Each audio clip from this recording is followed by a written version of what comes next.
ఇది వరకు కూడా చూపించాం. చంద్రబాబు గారు 2021లో కేంద్రానికి రాసిన లేఖ. అంటే చంద్రబాబు గారు అప్పుడు విపక్షంలో ఉన్నారు, కేంద్రంలో బీజేపీ పార్టీ అధికారంలో ఉంది. కానీ అప్పుడు చంద్రబాబు గారు కేంద్రానికి రాసిన ఈ లెటర్ లో క్లియర్ గా లాస్ట్ లైన్ లో let me reiterate that the elected representatives of TDP are ready to resign for the cause of Vishakha Steel. So 2021లో చంద్రబాబు గారు ప్రతిపక్ష నాయకుడిగా కేంద్రానికి బీజేపీ అధికారంలో ఉన్నప్పుడు రాసిన లెటర్ లో చాలా స్పష్టంగా విశాఖ స్టీల్ ను కాపాడడం కోసం తెలుగుదేశం పార్టీ ఎలక్టెడ్ రిప్రజెంటేటివ్స్ అందరూ రాజీనామా చేయటానికి కూడా వెనకాడరు అని చెప్పిన లెటర్ ఇది. మరి ఇప్పుడు చంద్రబాబు గారు దీనికి ఏం సమాధానం చెప్తారు? చంద్రబాబు గారు ఒకప్పుడు వాజ్పేయి ప్రధానమంత్రిగా ఉన్నప్పుడు విశాఖ స్టీల్ ని ప్రైవేటైజ్ కాకుండా అడ్డుకుంది కూడా నేనే అని చెప్పాడు. ప్రతిపక్ష నాయకుడిగా నా ప్రాణాలు అడ్డేసైనా సరే విశాఖ స్టీల్ ను ప్రైవేటైజ్ కానీయము అని చెప్పారు. ఆఖరికి రాజీనామా చేస్తాము అని లెటర్ కూడా ఇచ్చారు. మరి ఇప్పుడు ఎందుకు మాట్లాడటం లేదు చంద్రబాబు గారు? ఈరోజు బీజేపీ పార్టీ కేంద్రంలో అధికారంలో ఉంది అంటే దానికి కారణం ఆంధ్ర రాష్ట్ర ఎంపీలు ఇస్తున్న మద్దతు. అంటే తెలుగుదేశం పార్టీ అయితేనేమి, జనసేన అయితేనేమి, అన్అఫీషియల్ గా వైసీపీ అయితేనేమి, ఇలా అందరూ బీజేపీని ఎత్తి పట్టుకున్నారు. ఈరోజు బీజేపీ పార్టీ అధికారంలో ఉంది అంటే దానికి కారణం ఆంధ్రప్రదేశ్ లో ఎన్నికైన ఈ ఎంపీలే. ఆఖరికి మొన్న రాజ్యసభలో కూడా చూసాం, ఆర్ఎస్ఎస్ క్యాండిడేట్ ఎన్నికయ్యాడు అంటే దానికి కారణం కూడా ఆంధ్ర రాష్ట్ర ఎంపీలందరూ. అంటే కలిసికట్టుగా ఉన్నారు వీళ్ళందరూ. బీజేపీని ఎత్తి పట్టుకునే విషయంలో, బీజేపీకి మద్దతు ఇచ్చే విషయంలో ఆంధ్ర రాష్ట్రానికి చెందిన 25 మంది లోక్సభ ఎంపీలు, 11 మంది రాజ్యసభ ఎంపీలు, ఇర్రెస్పెక్టివ్ ఆఫ్ పార్టీస్ అందరూ బీజేపీతో కూటమే కట్టారు.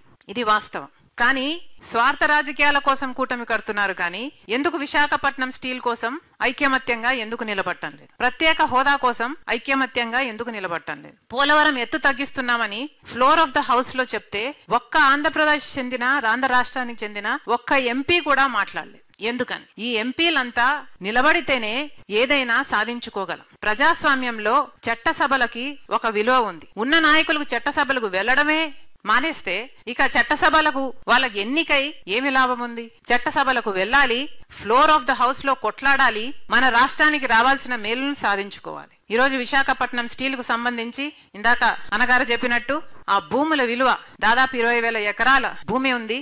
ఆ భూముల విలువ 4 లక్షల కోట్లు లేదా 5 లక్షల కోట్లు విలువ చేస్తుంది. అందుకోసమే మోడీ గారు ఆపరేషన్ సైలెంట్ కిల్లింగ్ అనేది మొదలు పెట్టారు విశాఖపట్నం స్టీల్ మీద. మొత్తం అంతా కుట్రలో భాగమే.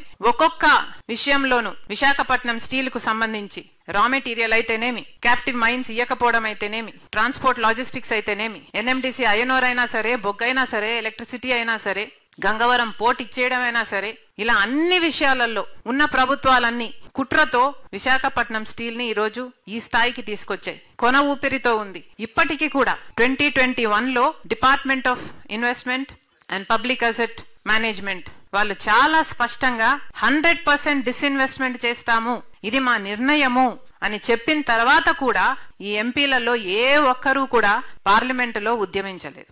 మొన్న ఈ సంవత్సరము కూడా ఆ డిసిషన్ నిలబడుతుంది, ఆ డిసిషన్ లో ఏ మార్పు లేదు అని ఫ్లోర్ ఆఫ్ ద హౌస్ లో చెప్పినా కూడా ఏ చలనము లేదు. మరి ఏదైనా ఎలా సాధించుకోగలం?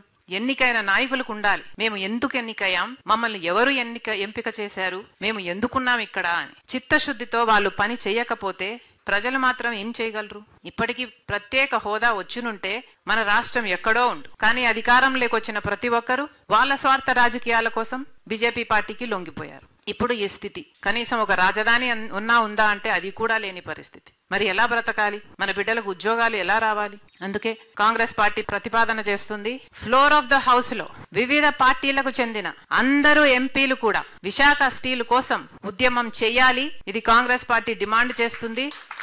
ఏ పార్టీ అయినా సరే, తెలుగుదేశం అయినా సరే, జనసేన అయినా సరే, వైసీపీ అయినా సరే, ఆఖరికి బీజేపీ అయినా సరే, ఆంధ్ర రాష్ట్ర ప్రజలకు న్యాయం చేయటం కోసం విశాఖ స్టీల్ మీద ఒక్క తాటి మీదికి రావాలి. అందరూ కలిసి పోరాటం చేస్తేనే ఇది మనం కాపాడుకోగలం. మళ్ళీ చెప్తున్నాం, ఇప్పుడు పెట్టిన తీర్మానానికి కాంగ్రెస్ పార్టీ కట్టుబడి ఉంది. మీరు ఏ తీర్మానం చేసినా విశాఖపట్నం స్టీల్ కాపాడుకునే విషయంలో కాంగ్రెస్ పార్టీ మీతో కలిసి నడుస్తుంది. అసలు ఈ విశాఖ స్టీల్ ను నిర్మించిందే కాంగ్రెస్ పార్టీ. ఇందిరాగాంధీ గారైతేనేమి, రాజీవ్ గాంధీ గారైతేనేమి, ఆ తర్వాత జాతికి అంకితం చేసిన పివి నరసింహారావు గారైతేనేమి, లేక రాజశేఖర రెడ్డి గారైతేనేమి, కాంగ్రెస్ పార్టీ అధికారంలోకి ఉన్న రోజున రాజశేఖర రెడ్డి గారు 2,000 కోట్ల రూపాయలు ఈ స్టీల్కి ఇప్పించగలిగారు. 4,000 మందికి ఉద్యోగాలు ఇప్పించగలిగారు. అసలు క్యాప్టివ్ మైన్స్ విశాఖ స్టీల్ కు కలిగి ఉండాలి అని ఆ రోజు అనంతపూర్ లో ఒక మైన్స్ ని ఐడెంటిఫై చేసి ట్రైపార్టీ అగ్రిమెంట్ వరకు కూడా తీసుకువెళ్లారు. అప్పటికి 3 మిలియన్ టన్స్ ఉన్న ఈ ప్లాంట్ ని 7 మిలియన్ టన్స్ కి ఉత్పత్తి రావడానికి కారణం కూడా రాజశేఖర రెడ్డి గారు, కాంగ్రెస్ పార్టీ. మళ్ళీ చెప్తున్నాం, నేను పిసిసి అయిన తర్వాత కూడా విశాఖపట్నం స్టీల్ కోసం వాళ్ళని టర్మినేట్ చేస్తే 5,000 మందిని వచ్చి అక్కడ కొట్లాడడం జరిగింది. మొన్న కూడా నిరాహార దీక్ష చేయడం జరిగింది. మళ్ళీ చెప్తున్నాం, మీకు ఏ కష్టం వచ్చినా కాంగ్రెస్ పార్టీ మీ పక్షాన ఉంది. మీతో కలిసి నడుస్తాం. మీరు ఏ కార్యక్రమం చేపట్టినా కాంగ్రెస్ పార్టీ కూడా మిమ్మల్ని బలపరుస్తుంది. Thank you.